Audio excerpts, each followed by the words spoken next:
બરાબર. ટચ કરી દીધું. હેલો ફ્રેન્ડ્સ, કેમ છો? મજામાં? હું એવું માની શકું કે ગયા લેક્ચરમાં મેં તમને સ્તંભાકૃતિ શીખવાડી હતી. તો હું એવી આશા રાખું છું કે ઘરે તમે આલેખ પોથીમાં પ્રેક્ટિસ જરૂર કરી હશે, અને ના કરી હોય તો વિદ્યાર્થી મિત્રો પ્લીઝ મહેરબાની કરીને આલેખની પ્રેક્ટિસ કરજો, કારણ કે ખૂબ અગત્યની વસ્તુ છે આલેખ શીખવી. આપણને એવું લાગે કે આપણને આવડે છે, પણ જ્યારે સ્કેલ માપ આવશે એટલે ત્યાં તમે પાછા ભૂલી જશો. એટલે ખાસ ધ્યાન રાખજો અને પ્રેક્ટિસ, જે પણ માહિતી અહીંથી તમને આપવામાં આવે એની પ્રેક્ટિસ પણ કરતા રહેજો. ચલો, સ્તંભાકૃતિ તો આપણે શીખી ગયા કે એક જ પ્રકારની માહિતી આપેલી હોય ત્યારે આપણે કઈ આકૃતિ દોરીએ છીએ? સ્તંભ આકૃતિ. ચલો હવે આજે જોઈએ પાસ પાસેની સ્તંભ આકૃતિ. તો જ્યારે એક કરતા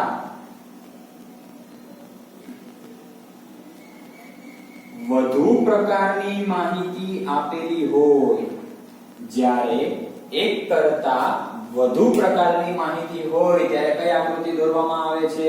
પાસ પાસેની સ્તંભ આકૃતિ. અહીંયા મેં ચોપડીમાંથી ઉદાહરણ લીધેલું છે. જો કેટલી માહિતી? પુરુષ, સ્ત્રી અને કુલ ટોટલ. તો માહિતી કેવી છે? એક કરતા વધારે. માહિતી કેવી છે? એક કરતા વધારે. બીજી વસ્તુ યાદ રાખો, જે સ્તંભમાં આલેખમાં કીધી હતી કે જ્યારે સ્વતંત્ર ચલ એક હોય અને પરતંત્ર ચલ પણ કેટલો હોય? એક. અહીંયા વિરુદ્ધ થોડું. પેલો પોઈન્ટ સેમ જ છે. સ્વતંત્ર ચલ એક. સ્વતંત્ર ચલ કેટલા? એક. પરંતુ પરતંત્ર ચલ બે કે તેથી વધુ. પરતંત્ર ચલ બે કે તેથી વધુ. આ માહિતી ખાસ નોટ ડાઉન કરજો કે જ્યારે સ્વતંત્ર ચલ એક હોય અને પરતંત્ર ચલ બે કે તેથી વધુ, તો જો સ્વતંત્ર ચલ x વર્ષ એક જ છે, પણ પરતંત્ર ચલ y ધરી બે કે તેથી વધારે. પુરુષ, સ્ત્રી અને એનું પાછું કુલ પ્રમાણ. ત્રણ માહિતી આપણને આપેલી છે. તો હવે પાસ પાસેની સ્તંભ આકૃતિ કેવી રીતે રજૂ કરવી? તો ચલો વિદ્યાર્થી મિત્રો, જે પ્રમાણે મેં તમને સ્તંભ આકૃતિમાં સૂચના આપી હતી એ જ પ્રમાણે સૌપ્રથમ પહેલા y ધરી સ્કેલની અંદર એવું લાગે તો મોટી સ્ટીલની ફૂટપટ્ટીનો ઉપયોગ કરવાનો. ફૂટપટ્ટી કેવી લેવાની? મોટી ફૂટપટ્ટીનો ઉપયોગ કરવાનો, જેથી એક જ વારમાં શું થાય? આખી લાઈન ડ્રો થઈ જાય. y ધરી નીચેથી કેટલું માપ મૂકવાનું? 2 સેન્ટીમીટર. ડાબી બાજુથી કેટલું માપ મૂકવાનું? 2 સેન્ટીમીટર. કમ્પ્લીટ. ચલો 2 સેન્ટીમીટર હું અહીંયા તો એ રીતે મૂકું છું, પણ તમે ખાસ ધ્યાન રાખજો કે 2 સેન્ટીમીટર નું માપ મૂકવાનું ભૂલાય નહીં.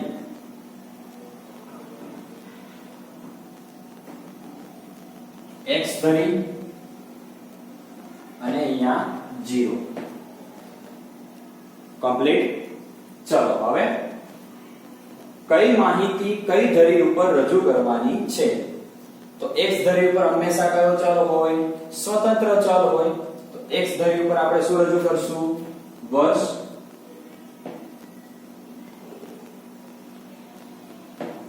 x ધરી ઉપર આપણે શું રજૂ કરશું? વર્ષ. હવે y ધરી ઉપર આપણી પાસે એક કરતા વધારે માહિતી છે. શું માહિતી છે? ગુજરાતમાં અક્ષર જ્ઞાનનું પ્રમાણ. શેમાં? ટકામાં. તો આ નહીં લખવાનું, આ જે છે અહીંયા લખી દેવાનું. એ માહિતીને શું કરવાની? અહીંયા લખી દેવાની.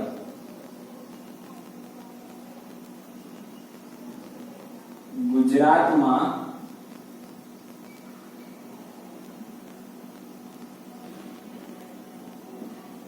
અક્ષર જ્ઞાનનું પ્રમાણ શેમાં છે? ટકામાં. કમ્પ્લીટ. x ધરી ઉપર શું લખશું વર્ષ, પણ ક્યારે સ્તંભ દોરાઈ જાય પછી, જે રીતે સ્તંભ આકૃતિમાં લખ્યું હતું એ જ પ્રમાણે. ચલો હવે અહીંયા આપણે લેવાનું છે માપ. તો આમાં ત્રણેય માહિતી જોવો. સૌથી નાની કિંમત કેટલી છે? ત્રણેય માહિતી, ત્રણેય કોલમ જો સૌથી નાની કિંમત કેટલી છે?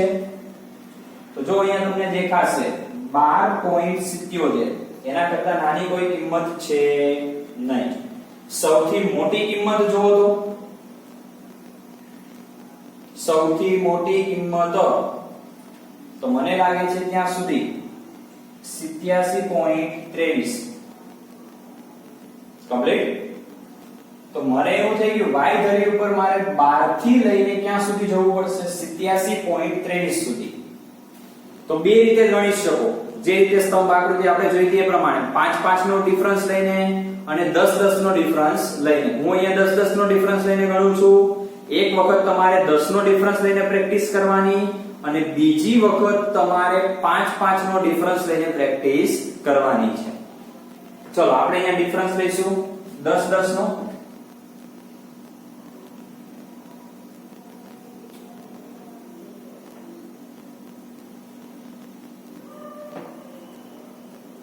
दस 20 30 40 50 60 70 80 અને 90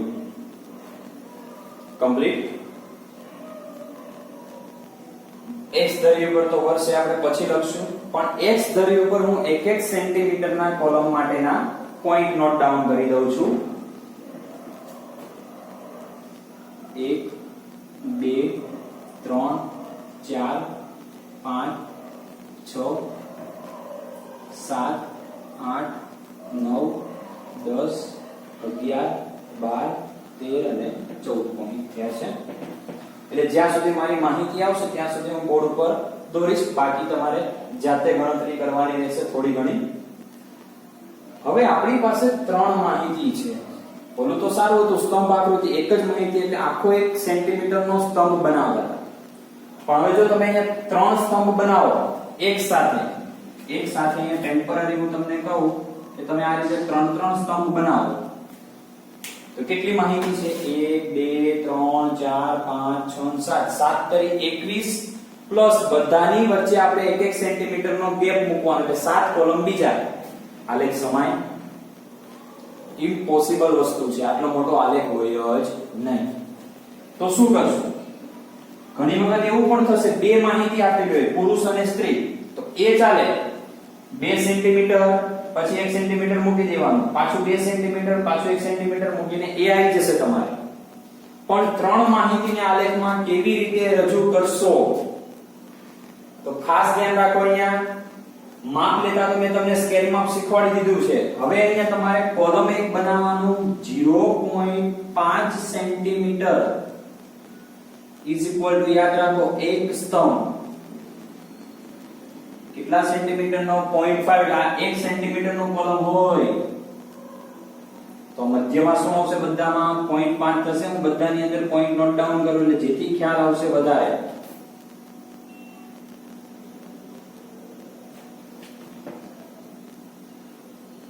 બધાની અંદર આ રીતે શું કરવાનું? 0.5 હશે. 10 ખાનાવાળી આલેખ ગોતી લેશો એટલે વચ્ચે મિડલમાં તમને એમાં 0.5 નું માપ આપેલું જ છે. ક્લિયર આટલી વસ્તુ? હવે આપણે માપ મૂકવાનું છે, પણ સ્તંભ કેટલાનો બનવો જોઈએ? 0.5 સેન્ટીમીટરનો. એનાથી વધારે સ્તંભ આવવો જોઈએ નહીં. ચલો પહેલી માહિતી 30.17 મેં કીધું છે રાઉન્ડ ફિગર લઈ લેવાનું. 0.50 કરતા કેવો છે? 0.5 કરતા નાની સંખ્યા છે 17, બરાબર? તો કેટલા લેશો તમે? 30. હવે આકૃતિમાં જો 30 કઈ જગ્યાએ છે? 1 સેન્ટીમીટર પહેલા મૂકી દેવાનું છે. આટલું આ ગેપ આપણે મૂકી દેવાનો છે. 1 સેન્ટીમીટરનો ગેપ દરેક સ્તંભ વચ્ચે રાખવાનો છે, દરેક માહિતી વચ્ચે. તો પહેલા આપણે અહીંયા દોરીશું 30 નો સ્તંભ. કેટલાનો? 30 નો સ્તંભ પણ કેટલાનો? 5 સેન્ટીમીટરનો. કેટલા સેન્ટીમીટર નો આવશે? 5 સેન્ટીમીટર નો. થોડું ઘણું માપ ક્રોસ થશે મારે, હું બને એટલો પ્રયત્ન કરું છું પરફેક્ટ માપ આવે.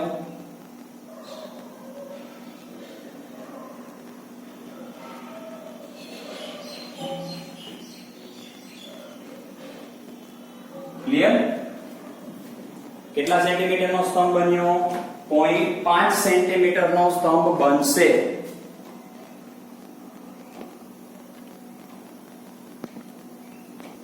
તો ચલો ક્લિયર વિદ્યાર્થી મિત્રો, પહેલો સ્તંભ 0.5. ચલો એના પછી ક્રમ અનુસાર એક પછી એક આપણે માપ લેતા જવાનું છે. આ માપ લેવાઈ ગયું. હવે 12.79 એટલે 50 કરતા મોટી સંખ્યા, તો રાઉન્ડ ફિગર કેટલા લઈ લેવાના? 13. કેટલા લેવાના? 13. ચલો આકૃતિમાં મેં ગઈ વખતે શીખવાડ્યું હતું કે આ બંને વચ્ચે 10 ખાના હશે નાના નાના, તો ગણીને લેવાના. 10 પછી 11, 12 અને 13. ચલો એનો આપણે બનાવીએ.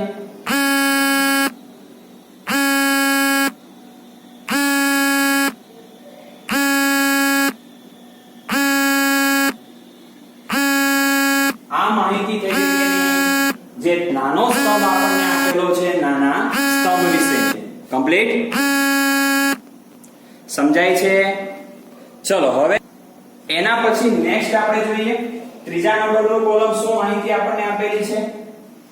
21.09. કઈ માહિતી આપેલી છે? 21.09. તો 09 એટલે રાઉન્ડ ફિગર કેટલા લેવાના? 21. તો 21 ક્યાં આવશે? 20 પછી. તો 20 પછીની માહિતી એટલે લગભગ અહીંયા એનો સ્તંભ આવશે આ રીતે. તો સ્તંભ ત્યાં આવશે. આ માહિતીને આ પ્રમાણે અડીને આ પ્રમાણેનો સ્તંભ તમારે બતાવવાનો. ક્લિયર થઈ ગયો પોઈન્ટ?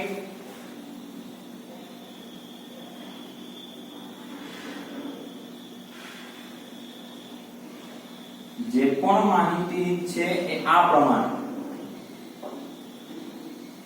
એટલે તમે હવે અહીંયા નીચે જોશો તો જો આ 1 સેન્ટીમીટર નું માપ, રેડ પેન થી તમે જે માર્કિંગ જોઈ શકો છો 1 સેન્ટીમીટર અને એના પછી 0.5 એટલે 1.5 સેન્ટીમીટર માં આ ત્રણ માહિતી રજૂ થઈ. કેટલા સેન્ટીમીટર માં? 1.5 સેન્ટીમીટર માં ત્રણ સ્તંભ બન્યા.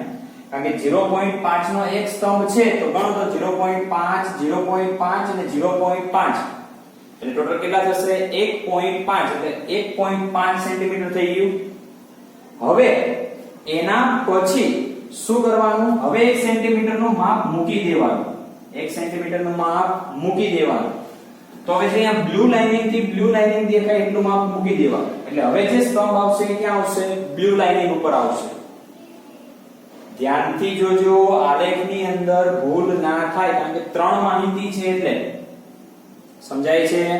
ચલો હવે 1961 નું વર્ષ 48.73 એટલે કેટલા લઈશું આપણે?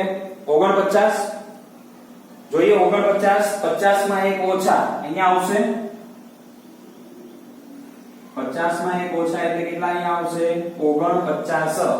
બ્લુ લાઇનિંગ નીચે તમને જે બ્લુ ડોટ દેખાય છે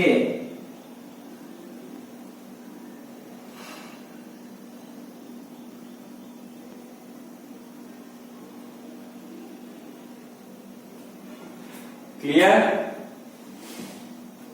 5 સેન્ટીમીટર એટલે કે 0.5 સેન્ટીમીટર નો આપણે સ્તંભ બનાવ્યો. કમ્પ્લીટ? ચલો એના પછી 12.77 એટલે 12.77 એટલે કેટલા લેવાના? 13. તો 13 માટે અહીંયા 10, 11 અને 12 અને 13 એટલે અહીંયા જે પોઈન્ટ લીધો તો એ જ આવશે. અહીંયા પણ જે સ્તંભ બનાવ્યો તો એ એટલે સમથિંગ માહિતી અહીંયા સુધીની રજૂ થશે.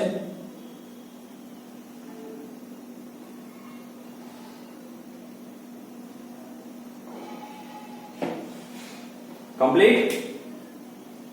બીજા નંબરનો સ્તંભ 12.77 એના પછી 36.19 એટલે કેટલા લેવાના? 36. તો 36 અહીંયા વચ્ચે કેટલા આવશે? 35 ને 1 36. તો 36 ની માહિતી આપણે રજૂ કરીએ.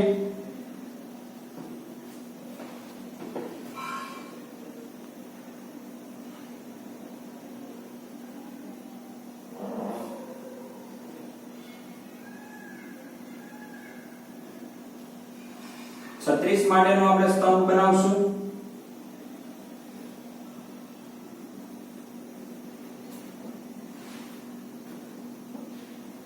ચાલો, આ થઈ ગઈ કયા વર્ષની માહિતી? 1961. હું જોડે જોડે નીચે વર્ષ લખતો જાઉં છું. પહેલી આપણે આ 3 સ્તંભ બનાવ્યા 1951. કયા વર્ષના? 1951. બીજી માહિતી, આ 3 સ્તંભ કેના બન્યા? 1961 ના બન્યા. કેટલાના? 1961.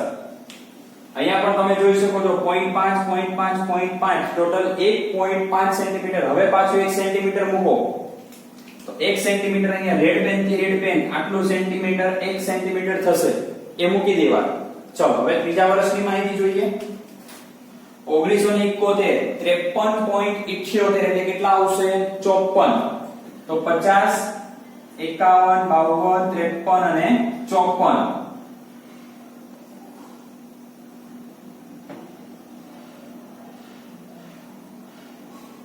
થોડું ઘણું સ્કેલ માપ છે, આડાઅવળું હોઈ શકે છે, કારણ કે બોર્ડ ઉપર મને પરફેક્ટ સ્કેલ માપ મળશે નહીં, કારણ કે મારી પાસે ગ્રાફ ન હોય એટલે મારી પાસે શું, હું પોઈન્ટ જે ખરેખર બિંદુ મને મળતું હોય એ બિંદુ હું લઈ શકું નહીં.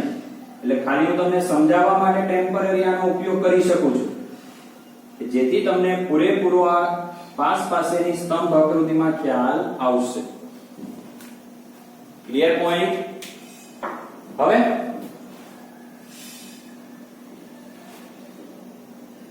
એના પછી બીજા નંબરની માહિતી કઈ છે? 29. તો 29 એટલે 30 માં એક ઓછો આવશે, એટલે અહીંથી સમથિંગ હોઈ શકે આ બધુંમાં, કારણ કે હવે આલેખ બની ગયો છે એટલે મારે એક્સપેક્ટેડ જ આવશે અહીંયા અંદાજે.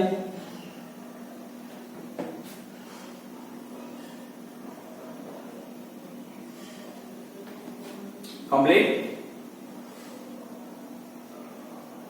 ચલો હવે એના પછી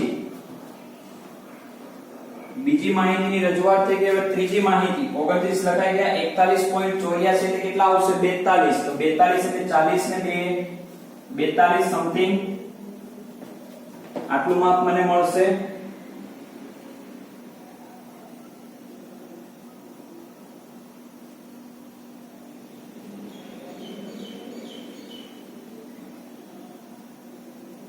આ થઈ ગયો આપણો ત્રીજા નંબરનો પણ સ્તંભ કુલ ટોટલ માટે. કયા વર્ષની માહિતી થઈ? 1971. કયા વર્ષની માહિતી આવી? 1971. ચલો એના પછી 1981 કેટલું માપ છે? 65.10. એટલે 65 લેવાના રાઉન્ડ ફિગર અહીંયા આવશે મિડલ ની અંદર. 65 1 સેન્ટીમીટર નું માપ મૂકવાનું ભૂલવાનું નહીં.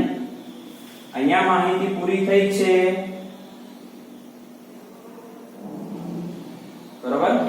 જો અહીંયા મારી ભૂલ થઈ ગઈ. અહીંયા કેટલા સેન્ટીમીટર નું માપ મુકાઈ ગયું મારે? 1.5 સેન્ટીમીટર. તો આલેખ તમારો ખોટો પડે. આલેખ શું પડે? તમારો ખોટો પડે. ચલો હવે આ આપણે ફરીવાર અહીંયા ડ્રો કરીશું.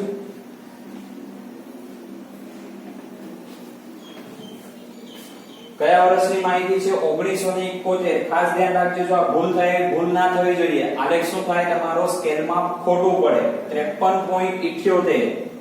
એટલે અહીંયા આપણે સમથિંગ માપ લીધું હતું 53. આ જે માપ હતું એ આવશે. ફરી વખત 1 સેન્ટીમીટર જ મુકાવવું જોઈએ. એટલે ખાસ આ પાસેની આકૃતિમાં ખાસ વસ્તુ ધ્યાન રાખવા માટે આપણે પોઈન્ટ ઉપર હું થોડી મહેનત કરું, વધારે કરું છું બોર્ડ ઉપર. કમ્પ્લીટ. થોડું આઉટસાઇડ જતું રહ્યું છે. ક્લિયર? ચલો એના પછી એની જ અંદર પરિવાર જોજો 29 29 એટલે 30 માં એક ઓછો એટલે સમથિંગ અહીંયા જે માપ આવે છે આ થઈ ગયું બીજા નંબરનું માપ અને લાસ્ટમાં આપણે 41.84 એટલે 42 માપ મળતું હતું.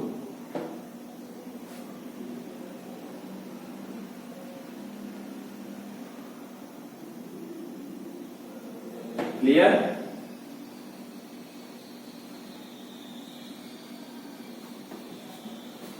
આ થઈ ગઈ 1971 ના વર્ષની માહિતી. કયું વર્ષ? 1971. આ જે ગેપ છે બધામાં સરખો રહેવો જોઈએ. 1 સેન્ટીમીટર એટલે 1 સેન્ટીમીટર, એનાથી વધારે ગેપ કોઈમાં આવવો જોઈએ નહીં. અને સ્તંભ પણ બધામાં સેમ 0.5 સેન્ટીમીટર નો જ એક સ્તંભ બનવો જોઈએ. ચલો એના પછી આપણે ચોથા વર્ષની વાત કરતા હતા 1981 65.10 એટલે માપ આપણે લીધેલું છે. હવે અહીંયા ગેપ અને બ્લુ લાઇનિંગ છે એટલો જ ડિફરન્સ રહેવો જોઈએ.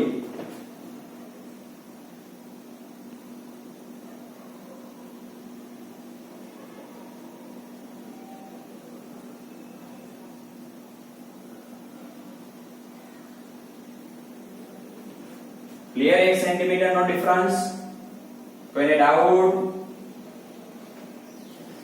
ચલો હવે 65.10 હવે 38.50 એટલે 39 લઈ લેવાના. તો 38.50 એટલે 39 એટલે અહીંયા 40 માં એક ઓછું આવશે.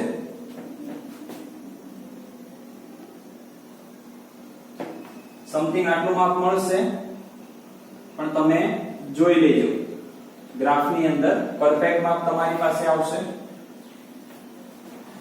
ક્લિયર? એના પછી 52.20 એટલે 50 ની ઉપર કેટલા આવશે? 52 એટલે 2 પોઈન્ટ વધારે આવશે.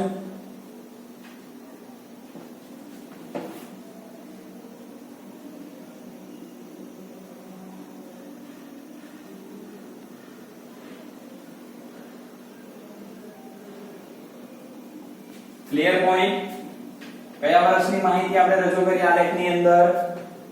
વર્ષ 1981. વર્ષ 1981.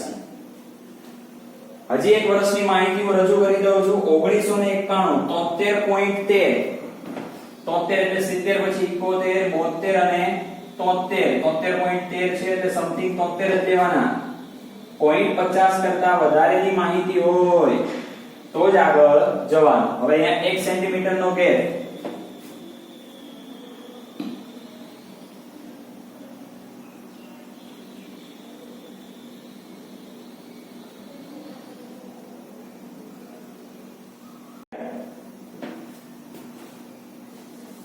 ચલો હવે એના પછી નેક્સ્ટ ઇન્ફોર્મેશન 48.64 તો 48.64 એટલે 49 આવશે. 49 એટલે સમથિંગ અહીંયાનો જે સ્તંભ હતો એને રિલેટેડ અહીંયા જ આવશે.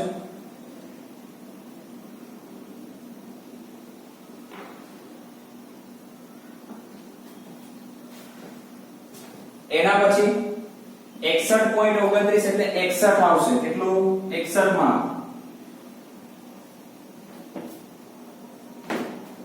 એટલે અહીંયા આવશે.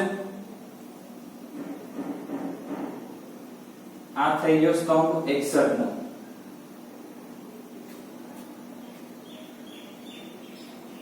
ક્લિયર? કયા વર્ષની માહિતી આપણે ગ્રાફમાં મૂકી? 1991. કેટલા વર્ષની માહિતી હજી મૂકવાની બાકી છે? બે માહિતી. એ તમારે જાતે ઘરે પ્રેક્ટિસ કરવાની છે. બરોબર? 2 વર્ષની માહિતી, બાકીના વર્ષોની માહિતી મેં અહીંયા રજૂ કરી દીધી છે. ચલો બીજી વસ્તુ હવે આ સ્તંભ તો આપણે દોરી દીધા. હવે આપણને કોઈ પણ વ્યક્તિ આ સ્તંભ એટલે કે આ ગ્રાફ જોવે છે તેને કઈ રીતે ખબર પડશે આ સ્તંભ કોનો છે, આ વચ્ચેનો સ્તંભ કોનો છે, અને ત્રીજો સ્તંભ કઈ માહિતીની રજૂ કરે છે? તો એના માટે તમારે અલગથી ડિઝાઇન કરવાની. શું કરવાની? ડિઝાઇન સાવ સિમ્પલ જ. ડિઝાઇન બહુ હાઈફાઈ કરવાની નહીં. દાખલા તરીકે આ પ્રમાણે બધાની અંદર શું કરી દો? પહેલા સ્તંભની અંદર પેલો સ્તંભ આવ્યો,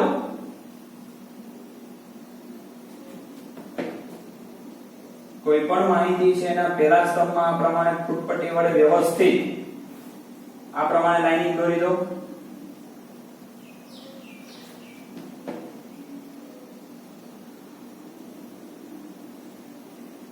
ક્લિયર?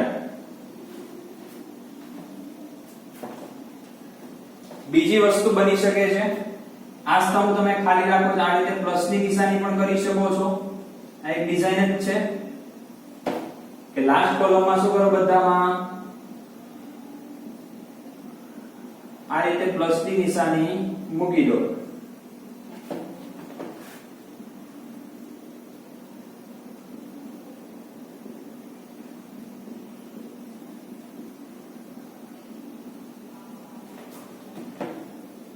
ક્લિયર? કારણ કે માહિતીને કોઈ પણ વ્યક્તિ જોવે તો એને સરળતાથી ખબર પડવી જોઈએ કે કઈ માહિતી એટલે કે કયો સ્તંભ કઈ માહિતીની રજૂઆત કરે છે. કારણ કે જો સરખે સરખા આપણે કોઈ પણ પ્રકારની ડિઝાઇન નહીં કરીએ તો શું થશે, માહિતી સમજવી મુશ્કેલ બને છે. માહિતીને સમજવી શું બની જાય છે, મુશ્કેલ. કારણ કે કોઈ પણ વ્યક્તિ એને સમજી શકે નહીં. પણ જો આ રીતે અલગ અલગ આપણે શું કરીએ હોય, ડિઝાઇન ડ્રો કરી હોય તો વ્યક્તિ સરળતાથી એને શું કરશે, સમજી શકશે. વચ્ચેના સ્તંભની અંદર આપણે આ પ્રમાણે લાઇનિંગ કરી દઈએ છીએ સીધી.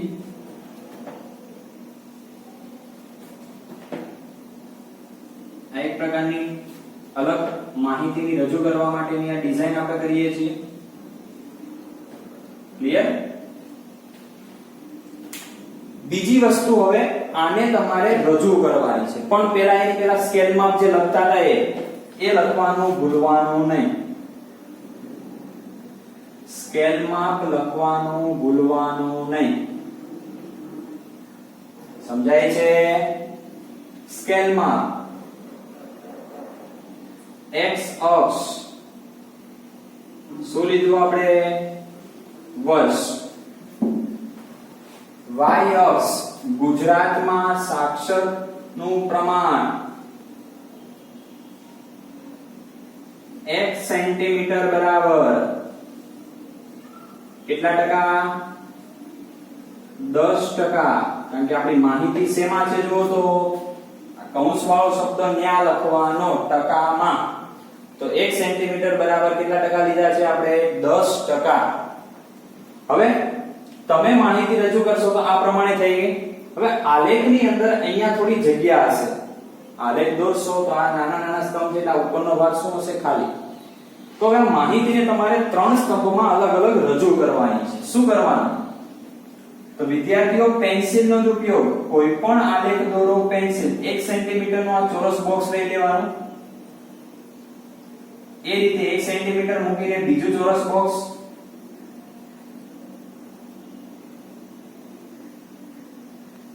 અને એ જ રીતે 1 સેન્ટીમીટર મૂકીને ત્રીજું ચોરસ બોક્સ. કારણ કે આપણે 3 સ્તંભ મૂકેલા છે, 3 સ્તંભ બનાવેલા છે ને, એટલે 3 ચોરસ લેવાના. કેટલા? 3. જે ડિઝાઇન જે સ્તંભમાં છે એ ડિઝાઇન રજૂ કરો. પહેલા સ્તંભમાં, બીજા સ્તંભમાં, ત્રીજા સ્તંભમાં. બરોબર? આ રીતે ડિઝાઇન કરેલી છે. ચલો હવે આ પહેલો સ્તંભ કઈ માહિતીનો છે, પુરુષ. તો અહીંયા લખો પુરુષ. વચ્ચેનો સ્તંભ એટલે બીજી માહિતી કોની છે, સ્ત્રી. તો ત્યાં લખો સ્ત્રી. અને ત્રીજો સ્તંભ કોનો છે, કુલ પ્રમાણ.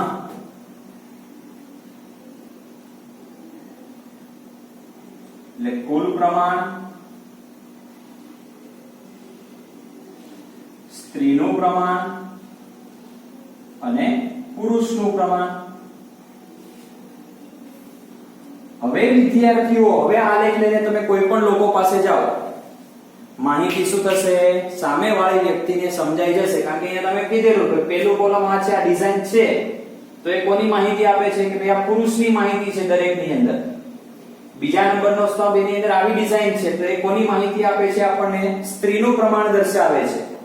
અને ત્રીજા નંબરનો સ્તંભ તો એ શું દર્શાવે છે? કુલ પ્રમાણ, કે ગુજરાતની અંદર અક્ષર જ્ઞાનનું પ્રમાણ કેટલું છે. કમ્પ્લીટ વિદ્યાર્થી મિત્રો. બીજી વસ્તુ, મારી પાસે જે મેં ગ્રાફની અંદર આલેખ દોરેલો છે હું તમને એક વખત દર્શાવી દઉં કેમેરા સામે, કે તમે એને જોઈ શકો છો. આ પ્રમાણેનો એક ગ્રાફ છે કે તમે જ્યારે ગ્રાફની અંદર દોરશો તો આ પ્રમાણે શું થશે? માહિતી દર્શાવાશે. કમ્પ્લીટ. ચલો તો હવે નેક્સ્ટ લેક્ચરની અંદર આપણે આના પછીની ત્રીજા નંબરની આકૃતિનો અભ્યાસ કરવાનો છે. નામ છે વૃતાંશ આકૃતિ. કઈ આકૃતિ આવશે? વૃતાંશ આકૃતિ. તો વિદ્યાર્થી મિત્રો, ઘરે આલેખ પોથીમાં આની ખરેખર જરૂરથી પ્રેક્ટિસ કરજો, કારણ કે થોડી માહિતી શું બને છે? ઓકવર્ડ બને છે. સ્કેલ માપમાં થોડી મુશ્કેલી આવે છે. બરોબર? તો હવે નેક્સ્ટ લેક્ચરની અંદર નવા ટોપિક સાથે મળીશું આપણે. આપણો ટોપિકનું નામ રહેશે વૃતાંશ આકૃતિ. Okay, thank you.